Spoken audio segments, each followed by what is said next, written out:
Graça e paz, abençoado com toda sorte de bênção. Irmãos, vamos meditar nessa noite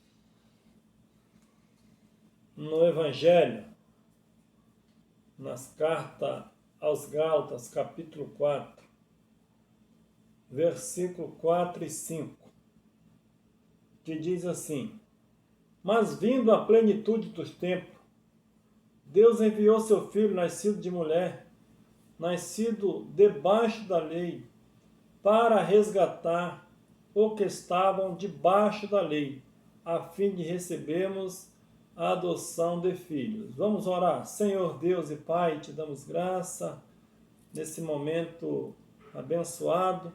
Estamos aqui para meditarmos na Tua Palavra. Dependemos do Teu Espírito Santo, porque sem Ele não somos nada.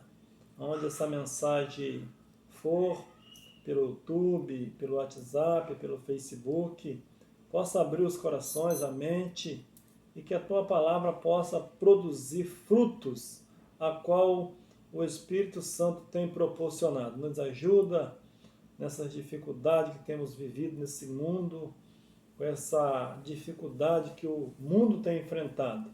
Mas o Senhor é a nossa luz e pedimos a Tua direção. Em nome de Jesus, amém. Irmão, coloquei um tema nessa mensagem, um tema para muitos é até meio espantoso, porque nós que fazemos parte do Evangelho da Graça, o Evangelho da Graça é aquele que acredita que depois da cruz é que está toda a vitória de Deus. Antes da cruz, nós vamos estar falando, havia lei. Depois da cruz, é aí que Deus consumou a sua obra e resgatou todos aqueles que estavam antes da cruz.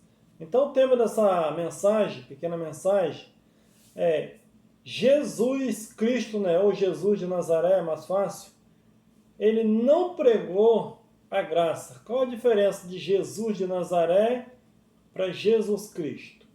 Jesus de Nazaré era o homem, filho de Davi. Jesus, filho de Davi, tem misericórdia de mim. Depois da cruz, ele já não é mais o filho de Davi. Ele é Jesus Cristo, é o próprio Deus. Deus manifestado, né? Em Jesus de Nazaré. Quando ele morre, ele deixa aquele corpo e volta novamente a ser o Espírito. Então a Bíblia diz que aquele que se une a Cristo, ele é um Espírito com Cristo. Vamos então meditar então, nós vamos estar lendo alguns versículos e vamos comprovar que Jesus não pregou a graça. Só por aqui que nós já lemos esse versículo, Gálatas 4:4, já diz assim: Mas vindo a plenitude do tempo, Deus enviou seu Filho nascido de mulher, nascido debaixo da lei, sobre a lei. Para quê? Para que ele nasceu debaixo da lei? A Bíblia diz que ele precisava vir da descendência de Davi, da tribo de Judá, para que ele cumprisse um propósito. Vamos então confirmar isso? Romanos capítulo 15, versículo 8, vai nos dizer que Cristo foi feito ministro da circuncisão. Romanos 8, 8, diz assim: Digo, pois, que Cristo foi feito ministro da circuncisão, por causa da verdade de Deus, para confirmar as promessas feitas aos pais. O que é ser ministro da circuncisão? Quando Deus chama Abraão, chama pela fé, e diz que de Abraão seria feita uma grande nação. Então Deus, quando Isaac nasce, Deus agora faz um pacto na carne. Cortou-lhe o prepúcio de Abraão, foi cortado também do seu filho. Então ele Esse era a circuncisão, então era um pacto na carne.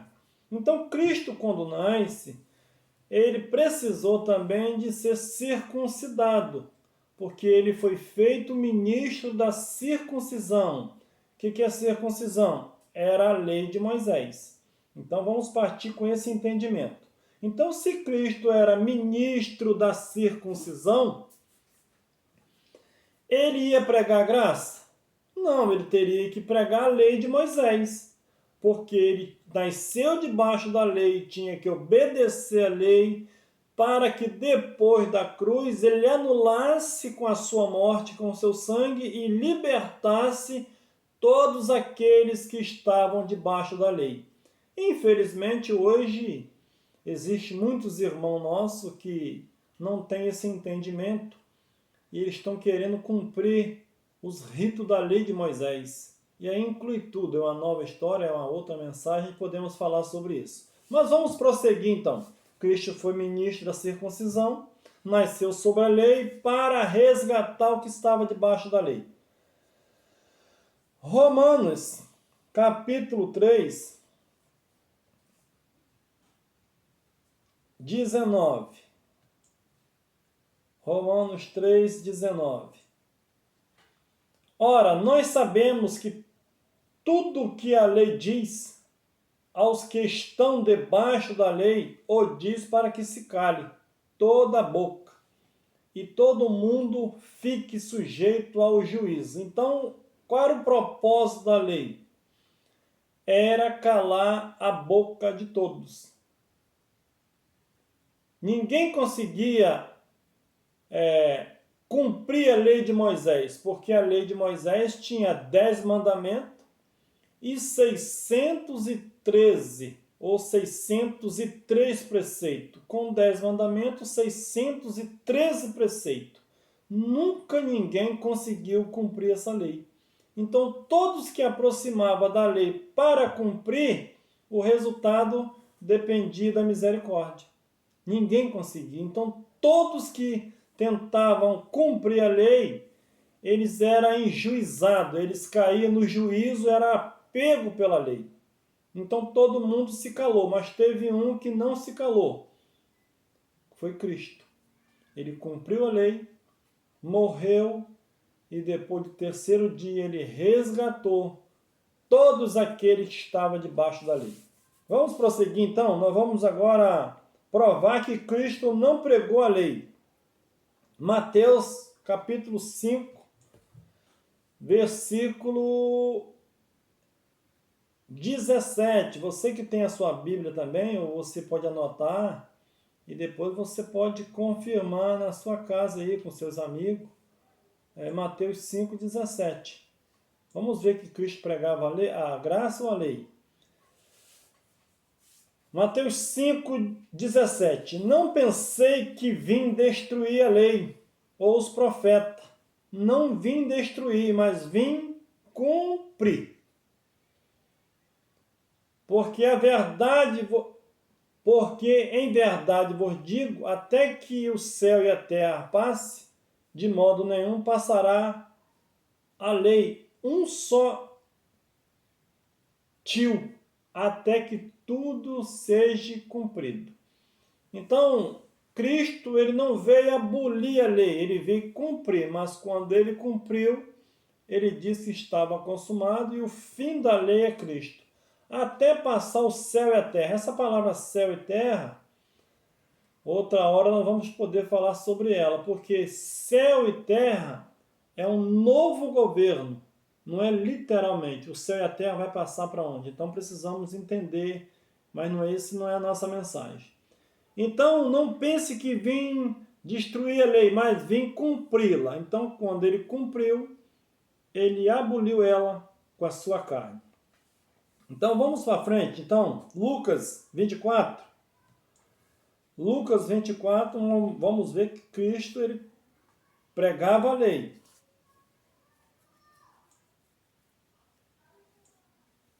Vinte e quatro, 44. Depois lhe disse: são estas palavras que vos falei, estando ainda convosco. que importava que se cumprisse tudo o que de mim estava escrito na lei de Moisés e nos profetas. Então lhe abriu o entendimento para compreender as Escrituras. Então Cristo falou com aqueles discípulos que tudo que estava escrito dele na lei de Moisés e nos profetas precisava se cumprir. Mais um versículo, Mateus 19, 16 a 19. Mateus 16, mais uma prova que Cristo, ele veio cumprir a lei e ele pregava a lei. Mateus 19, 16. Eis que se aproximou dele um jovem. Ele disse: Mestre, que bem farei para conseguir a vida eterna? Olha a resposta de Jesus. Respondeu ele: Por que me pergunta sobre o que é bom? Um só é bom. Mas se queres entrar na vida, guarda os mandamentos. Então Cristo, ele pregava a lei de Moisés. Ele era o ministro da lei, nasceu debaixo da lei. Ele precisava pregar, dar continuidade à lei de Moisés. Então aquele jovem perguntou: o que eu faço para me entrar no céu? Jesus: tem observado o mandamento? Guarda os mandamentos e você vai entrar no céu. E a resposta do jovem, nós vamos ver que o texto continua, mas não é o nosso objetivo nesse momento. Então, Cristo encarregava todos para a lei de Moisés. Mateus 8, 4. Mais uma confirmação. Mateus 8, verso 4. Disse-lhe então Jesus: Olha, não conte isto a ninguém, mas vai e mostra-te ao sacerdote e apresenta a oferta que Moisés determinou para lhe servir de testemunho. Então, aquele homem foi curado da lepra, o leproso. Agora Cristo diz: não conta para ninguém. Vai e mostra o sacerdócio, está no templo, e dá a oferta que está prescrita na lei de Moisés. Então você pode observar que Cristo veio para os judeus, não veio para os gentios na carne, mas depois da morte, que ele alcançaria o mundo todo com a sua mensagem. Não a mesma mensagem para os judeus, mas uma mensagem de libertação depois da cruz.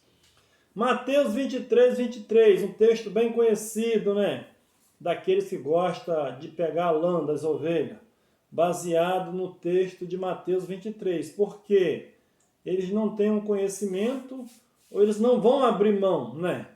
Do famoso dízimo. Mateus 23, 23.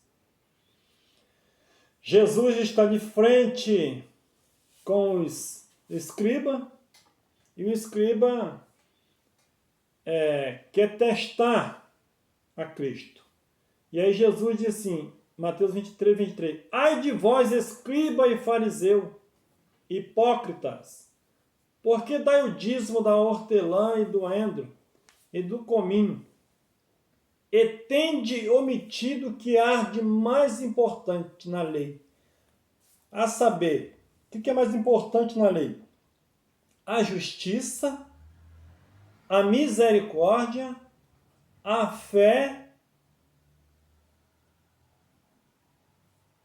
Estas coisas deveis fazer, e não omitir aquelas. Então Jesus não poderia ali, de jeito nenhum, dizer que não era para dar mais dízimo, porque ele estaria atropelando a lei, ele não estaria cumprindo a lei. Então, se ele disse para aquele jovem para levar a oferta de Moisés, agora ele teria que fazer a mesma coisa, deveis dar o dízimo, mas não omitir o quê? A misericórdia, o juízo, o amor e a gratidão. Então, mais uma prova que Jesus pregava a lei de Moisés. Ele não poderia ir contra a lei, porque ele era o ministro da lei, para que as promessas de Deus cumprissem na vida dos israelita.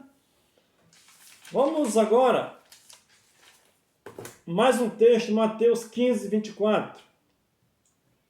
Mateus 15, 24 vai falar daquela mulher cananeia. Uma passagem bem interessante. Mateus 15, 24. Respondeu-lhe ele: não fui enviado senão as ovelhas perdidas da casa de Israel. A lei de Moisés, uma pergunta que eu faço, era para os gentios ou era para os israelitas? Claro que era para os israelitas. Jesus disse, respondeu e disse, não fui enviado senão as ovelhas perdidas da casa de Israel. Então veio ela e adorou. E disse-lhe, Senhor, socorre-me. Essa mulher não fazia parte do povo de Israel. Ele, porém, respondeu, não é bom tomar o pão dos filhos e lançar aos cachorrinhos. Ao que ela disse, sim, Senhor, mas até os cachorrinhos comem da migalha que cai da mesa do seu dono. Qual foi a resposta de Jesus? Então respondeu-lhe Jesus e disse-lhe, ó mulher, grande é a tua fé. Seja ter feito como queres. E desde aquela hora, a sua filha ficou sã. O que aconteceu nesse período aqui? Jesus disse que ele veio para cumprir a lei.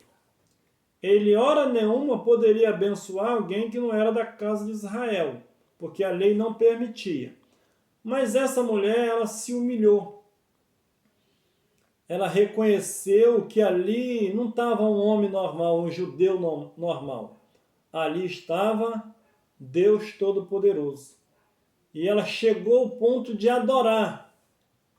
Você pode notar na Escritura que é difícil um judeu chegar e adorar Cristo. Adorava Jesus. Mas essa mulher que era de outra nação, não tinha lei, ela era considerada como alguém fora do mapa, zero à esquerda, mas ela reconheceu a soberania de Cristo e ela chegou e adorou. Quando você adora, irmão, quando eu adoro, nós rasgamos o véu. Rasgamos não, o véu já foi rasgado, mas nós entendemos que Deus é o nosso Pai. Então aquela mulher, ela roubou aquela cena, deixou os discípulos para trás e ela adorou a Cristo. Então ela falou, vai mulher, grande é a tua fé. E qual é a sua dificuldade?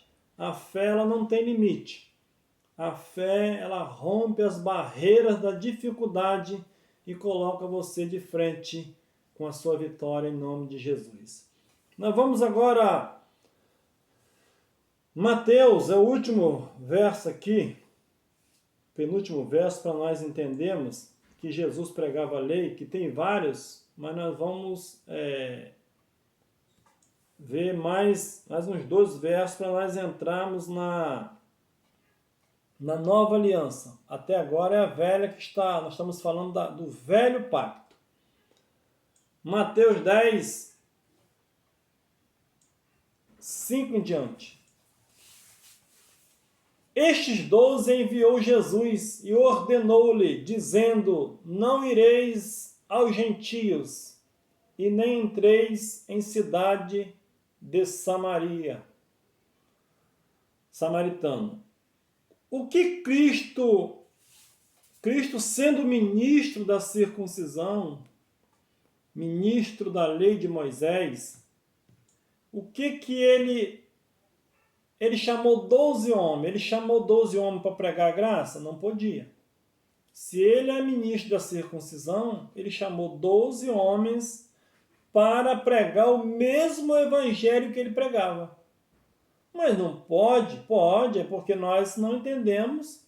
Mas depois que a revelação de Cristo veio nas nossas vidas, você pode fazer uma diferença entre os evangelhos e você vai ver que Cristo foi ministro da circuncisão. Chamou 12 discípulos para pregar a circuncisão e eles tinham uma ordem. Qual era a ordem deles? Não levar o evangelho da circuncisão para os gentios. E se você for ver nas cartas de Paulo, a briga de Paulo e Pedro, era essa dificuldade. Paulo recebeu o evangelho da incircuncisão, sem lei, e Pedro recebeu da lei. Então, quando Pedro atravessava a fronteira e saía do seu campo de pregação, com essa mensagem da circuncisão, ele atropelava os gentios, e aí dava problema. Mas e diante as ovelhas perdidas da casa de Israel? O que Pedro e os outros apóstolos receberam? O evangelho da circuncisão. Agora eu faço uma pergunta, para você. Qual evangelho você tem ouvido na sua igreja? Não é? Que evangelho o seu pastor tem pregado para você? É o evangelho que Pedro pregava para os judeus ou o evangelho da graça que Paulo pregava depois da cruz, pecado perdoado, dívida paga e nós estamos perfeitos em Cristo? Pense nisso. E para terminarmos esse raciocínio de pensamento, livro de João, capítulo 19, Evangelho de João, segundo escreveu João, 19, 29,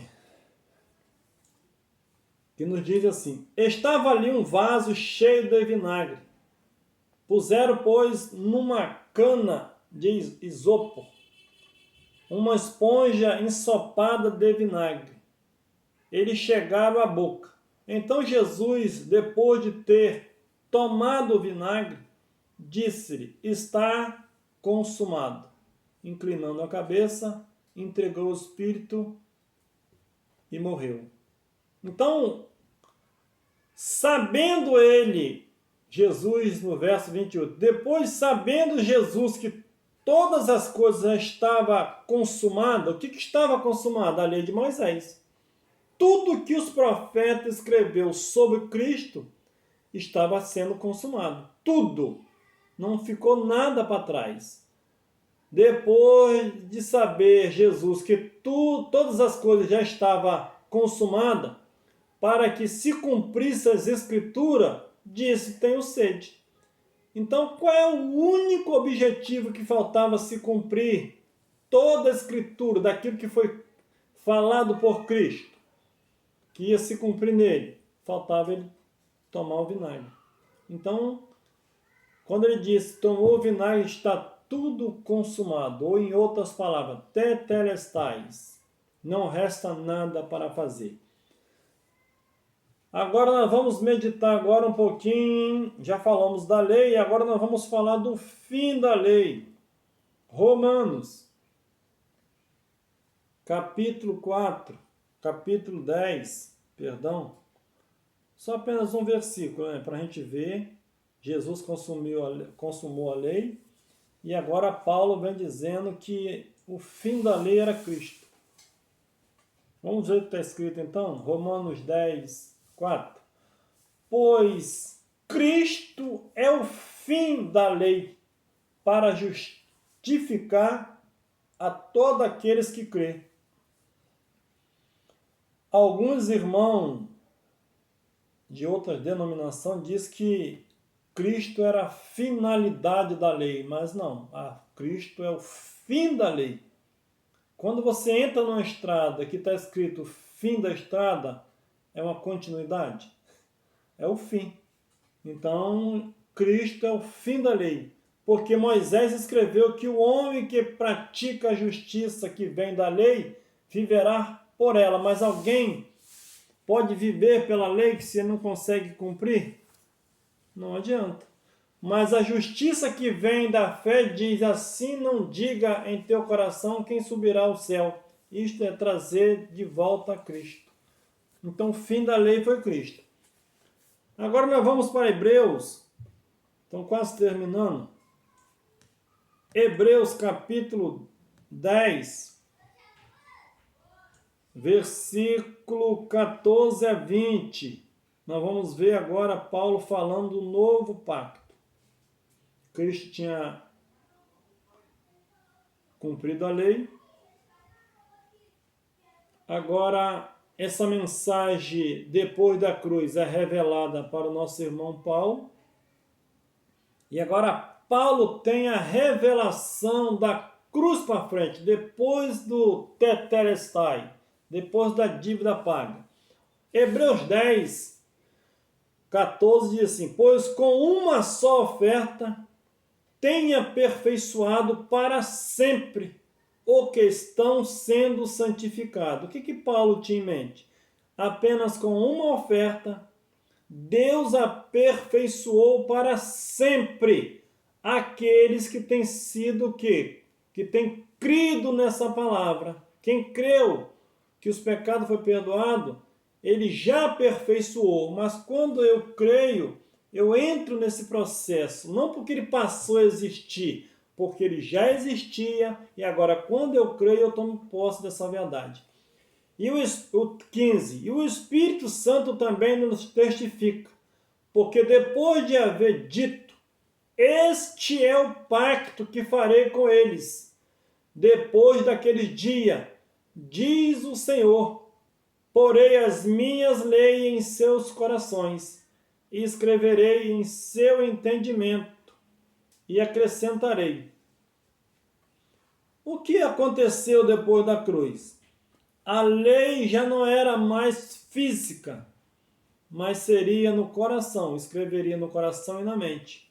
E o que tem mais no 17? E não me lembrarei mais dos seus pecados e da sua iniquidade. Irmão, por que nós temos pregado esse evangelho?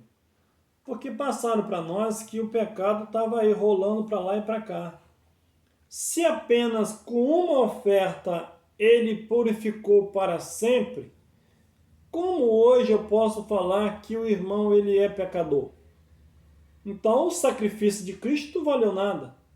Por que hoje a liderança sempre bate no mesmo pecado? Será que Cristo veio em vão? Será que é preciso alguém morrer novamente? Será que o sangue de Cristo está sendo derramado todo dia quando alguém reconhece Cristo? O pecado já foi perdoado para sempre. Uma coisa é o pecado que nos separava de Deus, outra coisa é as obras que nós praticamos, que erramos o alvo e ela tem consequência. Gálatas 6 diz, olha, de Deus ninguém se zomba. Quer dizer, o pecado foi perdoado, aquilo que nos separava. Mas tudo que você plantar, você vai colher. Então, ora, onde há remissão deste, não há mais oferta pelo pecado. Um exemplo. Se o irmão é pecador, quem vai morrer por ele então? Vai ter que ter uma oferta. Jesus estaria morrendo todos os dias? Ou apenas com um só sacrifício, ele purificou para sempre? Jesus não está perdoando o pecado hoje, irmão. Ele já perdoou todos os pecados. Agora, tendo, pois, irmão, ousadia para entrarmos no santíssimo lugar, pelo sangue de Jesus. Que ousadia é essa? É você crer que o pecado foi perdoado e ter ousadia para entrar no Santo dos Santos. Santo do Santo material ou Santo do Santo celestial? Que o céu e a terra já é o mesmo hoje. Pelo caminho que ele nos inaugurou, caminho novo e vivo, o 20. Caminho novo e vivo através do véu, isto é, a sua carne. Quando Cristo morreu, o véu do templo se rasgou. Quando ele morreu, a lei deixou de existir. Quando ele morreu, a sua carne era um véu. Então, quando ele veio cumprindo a lei, ele veio cumprindo na carne. Quando ele morre, esse véu, a sua carne, ela é desfeita e ele abriu um novo caminho. Ele abriu um novo caminho com o véu, não o véu do templo, mas com a sua carne. Então, quem anda antes da cruz não tem revelação, porque a sua carne obedecia a lei de Moisés, era um véu. Quando ele morre, essa carne é desfeita, é morta na cruz, todos aqueles que creu nele foi morto, Deus matou a geração toda na cruz. Assim que Adão trouxe a morte, Jesus trouxe a vida a todos, não vida eterna, mas vida para saber escolher, para saber o que é bom. Então, com o véu, com a sua carne, quando ele morreu, ele abre um novo e vivo caminho. Se você anda antes da cruz, na doutrina de Jesus de Nazaré, você está seguindo a lei de Moisés. Quando você atravessa a cruz, antes da cruz o pecado não tinha sido perdoado, então era um processo. Mas depois da cruz, é aí que nós ganhamos vida. Nós não, eles lá. Todos aqueles que estavam naquele período foi resgatado quando Cristo morreu na cruz. Nós já nascemos resgatados e já nascemos perdoados. Só precisamos entender. E quem hoje não entende isso é porque não entendeu a graça ainda. Pelo caminho que ele nos inaugurou, caminho novo e vivo através do seu véu. O versículo 20. Qual é o caminho novo que ele inaugurou? Se antes da cruz você pensa que tinha coisa boa, tinha as atitudes de Cristo, a essência dele, o que ele veio fazer, tudo isso é contável. Mas quando você começa a obedecer nas doutrinas de Cristo, que era do judaísmo, batizando, tomando Páscoa, fazendo jejum, circuncisão,